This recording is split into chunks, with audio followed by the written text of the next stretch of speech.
دەربارەی میکانزمی سەرۆکی هەرێم گەڕی دووەمی سەردانەکانی فواد حوسێن سەرۆکی دیوانی سەرۆکاتی یاریمی کوردستان بە نوێنەراتی مەسعود بارزانی سەرەتای هەفتەی ڕابردوو بۆ تاوتوێکردنی دۆخی سیاسی لەگەڵ مامۆستا عەلی باپیر ئەمیری کۆمەڵی ئیسلامی دەستی پێکرد.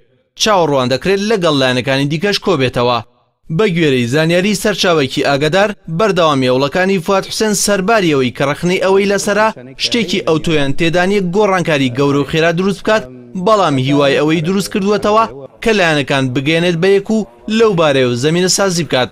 وتی دەست پێکردنەوەی گەڕی دووەمی سەردانەکان هیوای بە دۆخەکە بەخشیوە. لەلایەکی دیکەوە بەپێی ئەنجامی کۆبوونەوەکانی فواد حوسێن بێت لە گەڕی یەکەمدا ئەوەی چنیوەتەوە گۆڕان داوای ئەوەیە بۆ ماوەیەکی کاتی سەرۆکی پەرلەمان دکتۆر یوسف محەممەد بگەڕێتەوە پەرلەمان و دەسەڵاتەکانی سەرۆکی هەرێم بکاتە نیوە و سیستەم بکات بە پەرلەمانی. پاشان گۆڕان بژاردەکانی تر لە بەردەم پارتی و خۆیان بەکراوە زانیوە بۆ قسەکردن.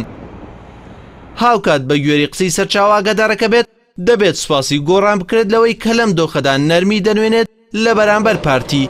لە دوای ئاڵۆزبوونی دۆخەکەوە لە مانگی ئابی ڕابردوو ئێستا زیاتر لە هەموو کات لایەنەکان نەرمی دەنوێنن بۆ کۆبوونەوە، بەڵام دۆخەکە هێشتاش پڕێتی لە ململانێ و لایەنەکان لە برا و دۆڕاوە دەترسن لە کۆتایی گێمی ململانەکاندا. پارتیش کە تۆمەتبارە بە خستنی حکوومەت و پەرلەمان هێشتاش دەستبەرداری یاریەکانی نەبوو بەرامبەر لایەنەکانی تر.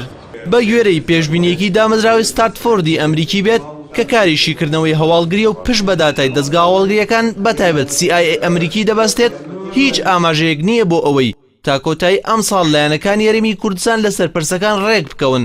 دەژڵێت پارتی هەوڵدەدات لە ڕێگەی هاوپەیمانەتی لەگەڵ یەکێتی ڕێکەوتنەکەی گۆڕانوویەتی تێک بدات، بەڵام هەوڵەکانی شکست دێنن.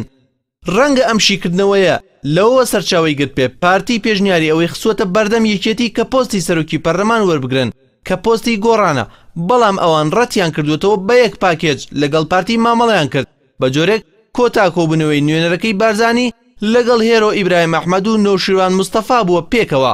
پێدەچێت ئەم کۆبوونەوە بە نوێنەرەکەی بارزانی زۆر گرنگ بوو بێت، چونکە کاتێک پەیامەکەی گەیاندە بارزانی مەکتەبی سیاسی پارتی ڕاگەیەنراوێکی بڵاو کردەوە بە ئەرێنی وەسفی کردن.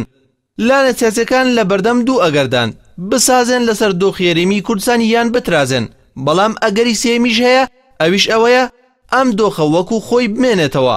بێسترین پێشبینیژەوەیە تا کۆتایی 2016 لایەنەکان لەم هاتن و چوونەدا بن و کات دەکوژن.